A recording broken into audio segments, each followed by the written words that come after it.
Hello everyone, welcome to my channel Gynec Power Talk.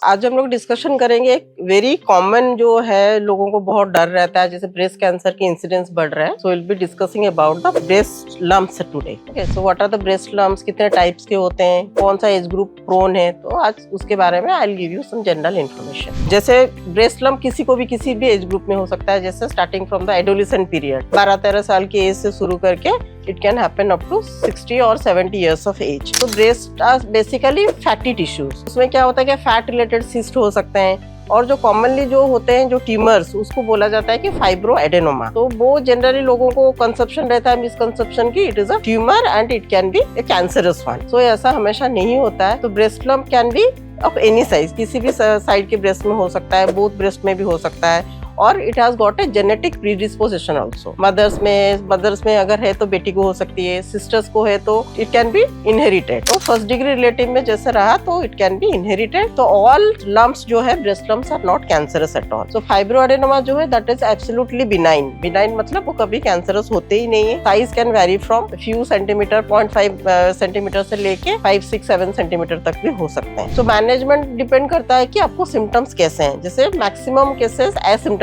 होते हैं, आपको कोई भी प्रॉब्लम होगा नहीं. ड्यूरिंग पीरियड्स आपको थोड़ा सा दर्द हो सकता है, उसके बाद आपका जो पेन है वो खत्म हो जाएगा. तो लम्प्स जो है ब्रेस्ट लम्प्स तो मल्टीपल भी हो सकते हैं. किसी किसी ब्रेस्ट में 3, 4, 5 से लेके कभी कभी sometimes it is 12 to 13 in number in both the breast. तो पैनिक होने की जरूरत नहीं है. It is never cancerous. Surgery कब जरूरत पड़ती है ब्रेस्ट लम्प की? तो ब्रेस्ट लम्प की सर्जरी जरूरत पड़ती है जब आपका ब्रेस्ट लम्प बड़ा हो, इट इज कॉजिंग पेन, आपको बहुत ज्यादा तकलीफ हो रही है, पिन प्रिकिंग सेंसेशन आपको हो रहा है. और हम लोग जब इन्वेस्टिगेशन कराते हैं, जो अल्ट्रासाउंड किया उसमें अगर उसका ग्रेडिंग ज्यादा आया, उसका कुछ ग्रेडिंग होता है, जैसे ग्रेड 1, ग्रेड 2, ग्रेड 3, ग्रेड 4 करके हम लोग ग्रेडिंग करते हैं. अगर उसका ग्रेडिंग इज मोर देन और 3 और 4 तो उसको हम लोग रिमूव कराने के लिए, सर्जिकली रिमूव कराने के लिए बोलते हैं. और सारे ब्रेस्ट लम्प के लिए आपको जरूरत नहीं है सर्जरी के लिए प्रोसीड करना. तो उसके लिए हम लोग क्या क्या इन्वेस्टिगेशन कर सकते हैं? तो first is ultrasonography of both the breast along with the जो एक्सिला होता है, जो हम लोग का एक्सिला होता है अलॉन्ग विद द ब्रेस्ट, हम लोग कर सकते हैं उसका अल्ट्रासोनोग्राफी. तो अल्ट्रासाउंड से उसका एग्जैक्ट लोकेशन, साइज क्या है, कितने नंबर के फाइबर एडेनोमास है, वो आपको क्लियरली पता चल जाएगा. उसके बाद सेकंड आता है मैमोग्राफी, जो कि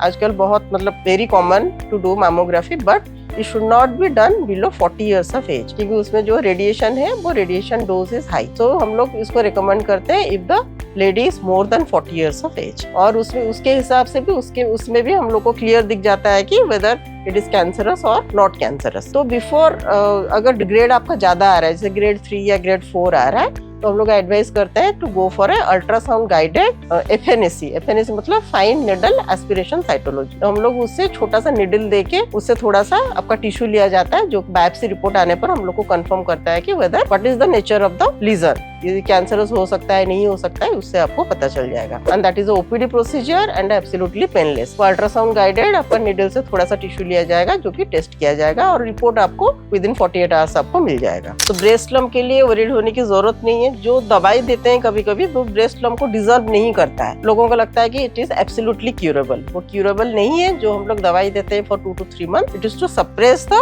साइज. वो साइज आपका सप्रेस होके रहेगा, और इसीलिए हम लोग इसको फॉलो अप करते हैं एवरी 6 months to 1 year. अगर आपका जो लंप है, ब्रेस्ट लंप है, अगर वो साइज में बढ़ रहा है, उसका नंबर बढ़ रहा है and it is causing pain, और आपको डिस्ट्रेसिंग सिम्टम्स हो रहे हैं, तो we can go for the removal. Otherwise जरूरत नहीं है. It only needs follow. अगर क्या क्या सिम्टम होने से आपको इमीडिएटली डॉक्टर के पास आना है. जैसे आपको निपल से एबनॉर्मल डिस्चार्ज हो रहे हैं, ग्रीनिश डिस्चार्ज हो रहे हैं, या रेडिश डिस्चार्ज हो रहे हैं, आपको कोई है जैसे आपका स्किन का रिट्रैक्शन हो रहा है, या जो लंप है आपका वो रैपिडली ग्रो कर रहा है, तो इस सब चीज में आपको इमीडिएटली डॉक्टर के पास आना चाहिए. कोई जैसे आपको बॉयल जैसा हो गया और वो बॉयल हील नहीं करके आपको ग्रो कर रहा है, तो इस सब चीज में आपको इमीडिएटली डॉक्टर के पास आना है. अगर आपके आर्म पिट में अगर कोई नोड हो, जैसे नोड्यूल जैसा हो, तो दैट आल्सो नीड्स अटेंशन. कभी कभी क्या होता है कि नॉर्मल इन्फेक्शन में भी आपके आर्म पिट में नोड्स आ जाएंगे. अगर वो नोड आपका नहीं कम हुआ और मल्टीपल होते गए, तो that may be associated with a breast lesion. तो आपको जो अल्ट्रासाउंड करानी है, दैट